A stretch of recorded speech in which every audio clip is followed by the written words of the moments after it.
Bismillahirrahmanirrahim. Assalamualaikum warahmatullahi wabarakatuh. Alhamdulillah wassalatu wassalamu ala Rasulillah wa ala alihi wa sahbihi wa man tabi'ahum bi ihsanin ila yaumil qiyamah, amma ba'd. Para ikhwah yang semoga dirahmati Allah Subhanahu wa taala, kita akan kembali melanjutkan materi hadis arba'in kita, yang insyaallah pada kesempatan kali ini kita akan melanjutkan pembahasan hadis yang ke-6. Hadis yang ke-6. Kita memohon kepada Allah semoga kita mendapatkan manfaat dari pembacaan hadis ini, juga melatih kita dalam membaca kitab para ulama, membaca kitab gundul. Na'am, barakallahu fikum. Baiklah Pak Ikhwah, sebelum kita masuk pada inti pelajaran, kita akan simak terlebih dahulu video hadis ke-6 dari hadis Arba'in An-Nawawiyah. إن تنصروا الله ينصركم ويثبت أقدامكم. الأربعون النووية.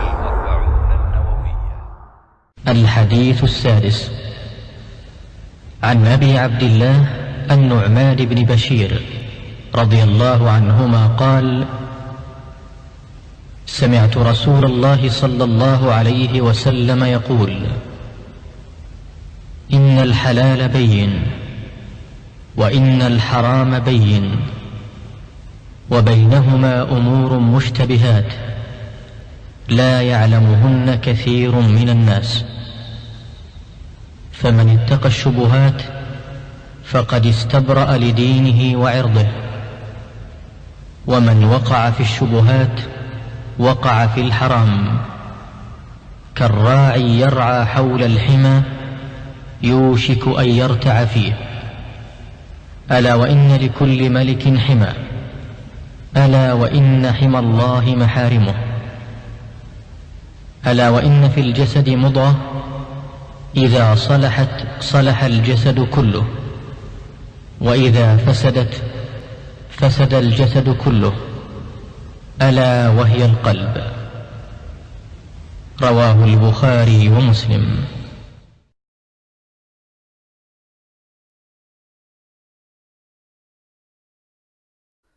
Al-hadisus sadisu, hadis yang ke-6. An Abi Abdillahi, dari Abu Abdillah An-Nu'man bin Bashirin, yang bernama Abu Abdillah ini kunyahnya, namanya adalah Nu'man bin Bashir radhiyallahu anhuma, semoga Allah meridhai keduanya, yaitu Nu'man dan bapak beliau Bashir. Qala, berkata, Sami'tu Rasulullah sallallahu alaihi wasallam yaqul, aku telah mendengar Rasulullah SAW telah bersabda, Innal halala bayyinun, sesungguhnya yang halal itu jelas. Jadi perkara yang halal itu jelas, telah Allah jelaskan dalam Al-Quran dan As-Sunnah. Wa innal harama bayyinun, dan sesungguhnya yang haram itu juga jelas. Halal haram telah jelas. Wa bainahuma umurun mushtabihatun, dan di antara keduanya huma di sini maksudnya adalah al-halal dan al-haram. Di antara al-halal dan haram, umurun, ada perkara-perkara yang mushtabihatun, perkara yang masih syubhat, perkara yang masih samar. La ya'lamuhunna, yang tidak mengetahuinya. Domir hunna ini kembali ke mana? Mushtabihat, yang tidak mengetahuinya. Katsirun minan nasi, kebanyakan manusia tidak tahu perkara yang syubhat, yang samar tersebut. Famanittaqa syubhati, maka barang siapa, faman, maka barang siapa, ittaqa, menjaga diri, ya. Asyubhat, dari perkara yang syubhat, dari perkara yang samar antara halal atau haramnya. Ini ya, jadi menjauhi syubhat, menjaga diri dari perkara yang masih syubhat. Faqad istabra'a li dinihi wa irdihi, maka dia telah menjaga agama dan kehormatannya. Irdih, kehormatan. Waman waqa'a, tetapi barang siapa, waman dan barang siapa, waqa'a, terjatuh, fi syubhati, dalam perkara yang syubhat, waqa'a fil harami, maka dia akan terjatuh pada perkara yang haram. Menunjukkan bahwasannya barang siapa yang mendekati sesuatu yang syubhat, maka dia akan dikhawatirkan terjatuh ke dalam perkara yang haram. Jadi hati-hati, jangan dekat-dekat dengan syubhat, maka dia bisa terjatuh ke dalam perkara yang haram. Bagaimana permisalannya? Rasul sabdakan, karra'i yar'a, karra'i, seperti penggembala, yar'a, yang menggembalakan, ya, binatang ternaknya tentunya, haulal hima, ya, di sekitar daerah larangan. Jadi seperti penggembala yang menggembalakan itu apa? Dekat-dekat dengan daerah larangan, haulal hima. Yushiku, maka hampir-hampir, yushiku an yarta'afih, terjerumus ke dalamnya.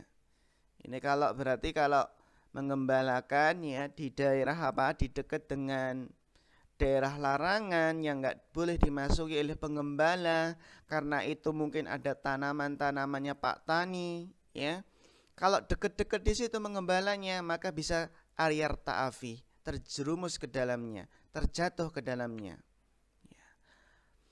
Ala wa inna likulli malikin hima, ketahuilah bahwasannya inna likulli malikin, setiap raja, likulli malikin, setiap raja itu memiliki himan. Jadi li di sini maksudnya adalah kepemilikan, ya.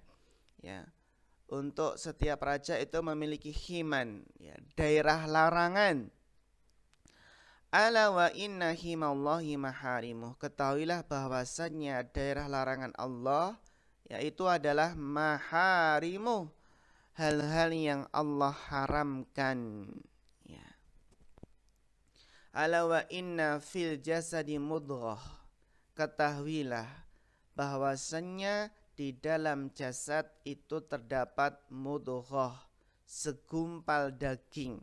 Kalau anaqah kan segumpal darah, ya, kalau nutfah kan mani. Mudghah, segumpal daging. Idza salahat, apabila segumpal daging tersebut baik, salahal jasadu kulluh, maka jasad akan baik seluruhnya. Wa idza fasadat, dan apabila rusak, fasadal jasadu kulluh, maka akan rusak jasad seluruhnya.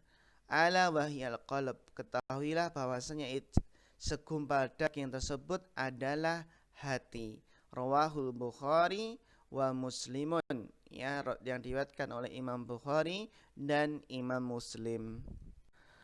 Kemudian kita masuk pada lughatul hadis. Kita masuk pada mufradat yang penting di sini. Al-kalimatu bayyinun, ya. Bayyinun, yakni maknanya adalah dhahirun, ya, jelas. Bayyin itu dhahir, nampak, jelas. Qala, sebagaimana sabda Nabi, innal halala bayyinun wal harama bayyinun, sesungguhnya yang halal itu jelas dan yang haram itu jelas, yakni dhahirat tahrim wa tahlil. Ya, maknanya nampak jelas pengharamannya dan penghalalannya itu jelas. Sesuatu yang halal, yang haram itu jelas. Ya, telah Allah jelaskan dalam Al-Quran, telah Nabi jelaskan dalam hadisnya, dalam sunnah. Sehingga apa? Tidak ada alasan bagi orang untuk apa mengatakan, ya, saya mengerjakan yang haram karena nggak tahu, tugasnya adalah belajar ilmu agama sehingga tahu mana yang hak, mana yang batil, mana yang halal, mana yang haram. Ya, kalau seseorang nggak belajar ilmu agama, maka dia nggak akan tahu mana yang hak dan mana yang batil. Mushtabihatun ay mushtabihat maknanya adalah muskilatun. Ya, muskilah.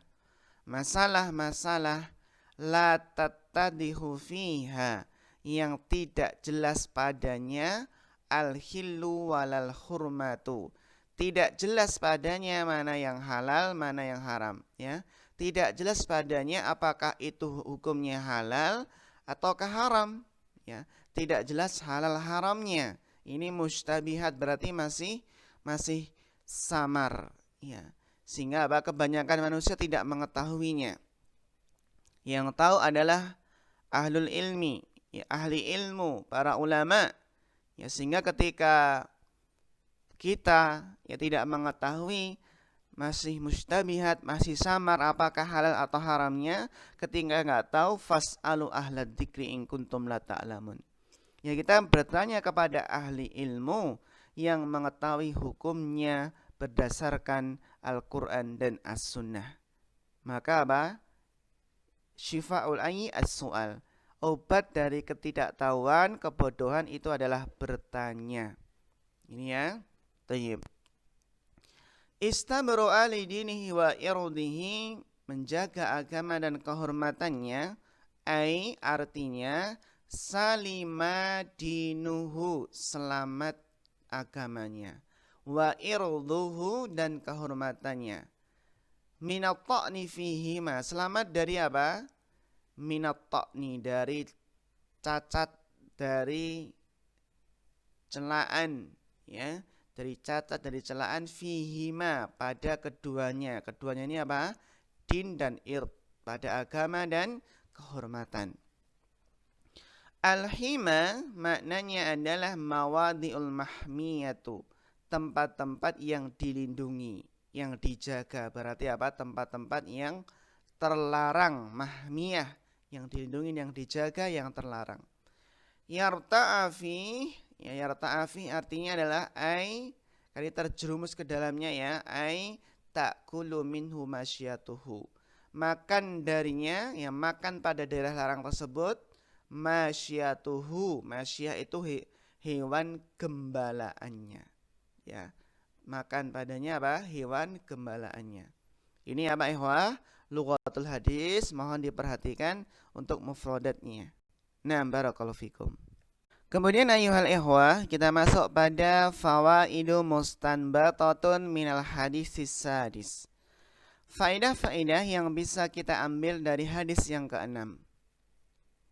Yang pertama, al-hadisu dalilun, hadis tersebut adalah sebuah dalil ala atas ahammiyatil inayati bil qalbi. Hadis adalah dalil atas pentingnya perhatian dengan hati. Ahamiyah itu penting, al-inayah itu perhatian, bil qalbi, ya, pentingnya perhatian dengan hati. Karena jika hatinya baik, maka anggota badannya seluruhnya akan baik. Sebaliknya jika hatinya rusak, maka seluruhnya akan rusak. Wa anna alaihi salahul jawarihi, dan bahwasannya di atasnya tergantung hatinya, ya. Di atasnya tergantung hatinya itu apa? Salahul jawari, ya. Tergantung hati, salahul jawari, baiknya seluruh anggota badan, anggota tubuh. Jadi salahul jawari, baiknya seluruh anggota badan itu alaihi, tergantung hatinya. Asaniyah, yang kedua, faedah yang kedua, al-hadisu dalilun, hadis ini adalah sebuah dalil ala atas annal asya'a tanqasimu ila salasati aqsamin, bahwasannya sesuatu itu tanqasimu, terbagi, ila menjadi salasati aqsam, menjadi 3 macam. Jadi hadis ini adalah dalil atas bahwasannya sesuatu itu terbagi menjadi 3 macam. Apa saja? Halalun wadihun, halal jelas. Ya, halal yang jelas. Mislu aklil khubzi. Contohnya apa? Makan roti. Ya, makan roti itu apa? Sesuatu yang halal jelas. Haramun wadihun hurmatuhu. Haram yang jelas keharamannya. Haram yang jelas keharamannya. Mislul khamri waz zina. Seperti khamr dan zina. Kemudian yang ketiga, keadaan yang ketiga ini berarti ya kan ada 3 macam. Halal jelas, haram jelas, jelas halalnya, jelas haramnya.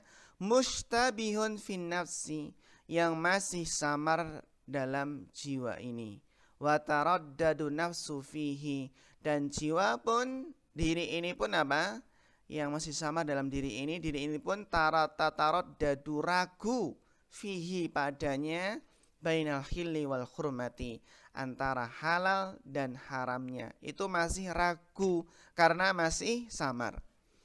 Fanaqulul insanu fihi lahu halatani, maka kita katakan bahwasannya manusia fihi dalam perkara ini, perkara yang samar, lahu halatani, itu memiliki 2 keadaan. Ada 2 keadaan. Apa saja? Al-halul fadilatu an yabta'idu anis syubhati, keadaan yang utama, keadaan yang baik. Ya, bagaimana keadaan yang baik di tengah yang samar? An yabta'ida anis syubhati, menjauhi perkara yang syubhat. Ya. Wa natijatu hadhil halatil fadilati, dan natijah, hasil keadaan yang baik ini, keadaan yang utama yaitu menjauhi syubhat, itu apa hasilnya? Istabara alidini wa irdihi, dia telah menjaga agama dan kehormatannya.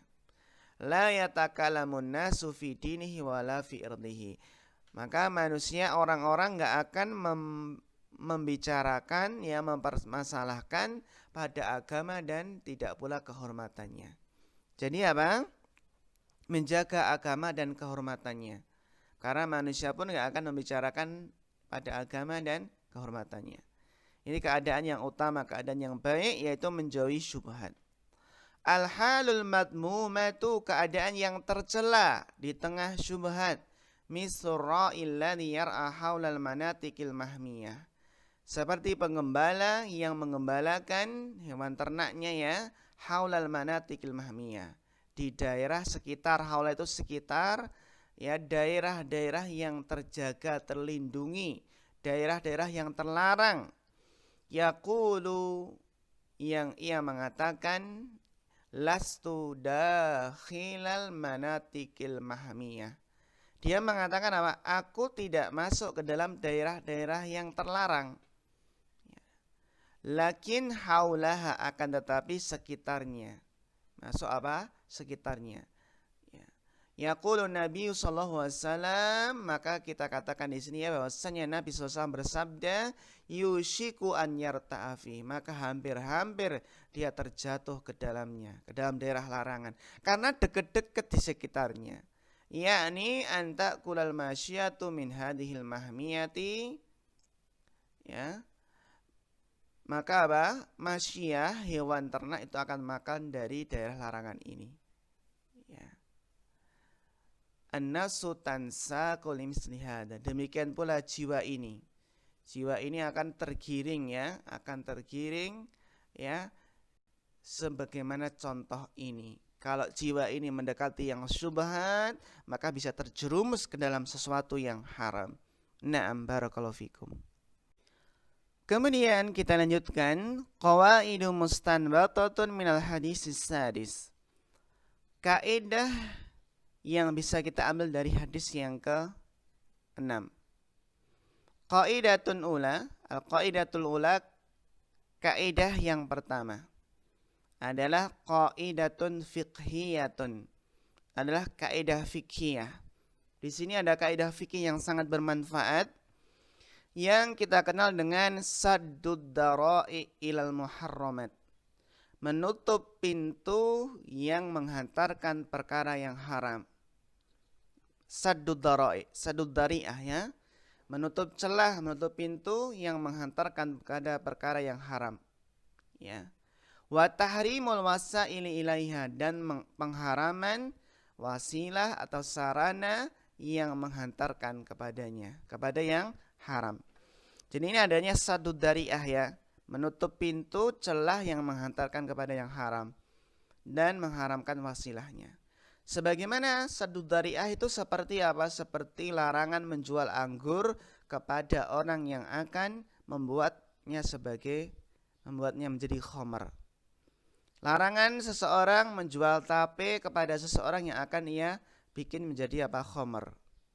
Larangan menjual senjata yang akan digunakan untuk membunuh kaum muslimin.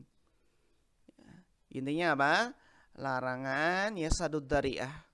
Saddud dari'ah ini asal hukumnya boleh, tapi kalau sesuatu yang boleh ini menjerumuskan kepada yang haram, maka ini dilarang, dicegah, ditutup pintunya. Itu namanya saddud dari'ah. Bimakna, maknanya adalah ini ya, makna saddud dari'ah atau pengharaman wasilah, sarana yang menghantarkan kepada yang haram, maknanya adalah kullu syai'in, segala sesuatu, yusilu ila muharramin, yang menghantarkan kepada yang haram, fahuwa muharramun, maka itu adalah haram. Ini ya, sesuatu yang menghantarkan kepada yang haram, maka hukumnya haram. Mislu, contohnya, syahsun yakulu, seseorang yang mengatakan, kullama, setiap kali, sahirtu, ya setiap kali aku bergadang, tafutu alayya salatul fajri, maka aku ketinggalan atau kehilangan apa? Ya, ketinggalan atau kehilangan salat fajar, salat subuh. Salat subuhnya telat, ya. Maka ini ya, bagi orang yang setiap kali bergadang, maka apa? Dia kehilangan salat subuh sampai keluar waktunya. Naqulu lahu, kita katakan padanya, as-saharu muharramun laka, bergadang itu haram hukumnya bagimu. Ya, asal bergadang kan dia nggak sampai ke derajat yang haram. Ya, asalnya boleh, ya tidak sampai derajat yang haram. Tapi kalau bergadang itu menyebabkan apa? Menyebabkan tertinggalnya salat subuh, maka bergadang hukumnya haram. Bergadang itu kan terbagi, ada yang bergadang yang hukumnya makruh, ada yang hukumnya bagus, mustahab. Kalau bergadang belajar ya, bergadang menuntut ilmu, membaca itu menelaah, bagus. Tapi kalau bergadang sesuatu yang tidak bermanfaat, ya, ngobrol ngalor ngidul, maka itu sesuatu yang makruh, ya, sesuatu yang tidak seharusnya dilakukan seorang muslim. Dan bergadang yang haram adalah bergadang yang menyebabkan seseorang tertinggal sholat subuh. Nah, yang kedua, qaidatun fil hayah, kaidah dalam kehidupan ini. Al-qalbu amirul badan, hati adalah pemimpin, adalah amir, pemimpin badan. Bisolahihi, dengan baiknya hati, domirhi kembali ke qalb ya. Dengan baiknya hati, yasluh, maka badan akan baik. Baiknya hati, baiknya badan. Au takunul qaidatu bilafdin akhar, atau kaidah dengan lafadz yang lain. Al inayatu bil ilmil qalbi, perhatian dengan ilmu hati, ya, qabla amalil jawarih, sebelum amalan badan. Ya, ini juga bisa kita ganti amal sebenarnya. Perhatian dengan amalan hati sebelum amalan anggota badan. Ini ikhwah, jadi perhatian dengan amalan hati seperti keikhlasan dalam menuntut ilmu, ya, keimanan, rasa harap kepada Allah, takut kepada Allah, cinta kepada Allah. Karena amalan hati inilah yang akan membesarkan, membuat suatu amalan yang kelihatannya kecil tapi bernilai besar di sisi Allah, karena amalan hati. Karena amalan hati inilah Abu Bakar ya lebih mulia daripada sahabat yang lain. Karena Abu Bakar tertanam dalam jiwanya, dalam hatinya keikhlasan, keimanan yang besar kepada Nabi sallallahu alaihi wasallam. Ketika orang-orang mendustakan ya peristiwa Isra Mi'raj Nabi sallallahu alaihi wasallam, maka Abu Bakarlah yang membenarkan. Keimanan yang luar biasa. Maka amalan hati, keimanan, keikhlasan, mengharap pada Allah, takut kepada Allah, inilah yang membuat suatu amalan bernilai besar di sisi Allah. Ini ya, jadi ini kurang lebih dari faedah dan kaidah yang bisa kita ambil dari hadis yang ke-6. Mohon berusaha untuk dihafalkan dan juga dipahami terjemahannya. Barakallahu fikum. Kita cukupkan sampai di sini. Fa akhirul kalam. Wassalamualaikum warahmatullahi wabarakatuh.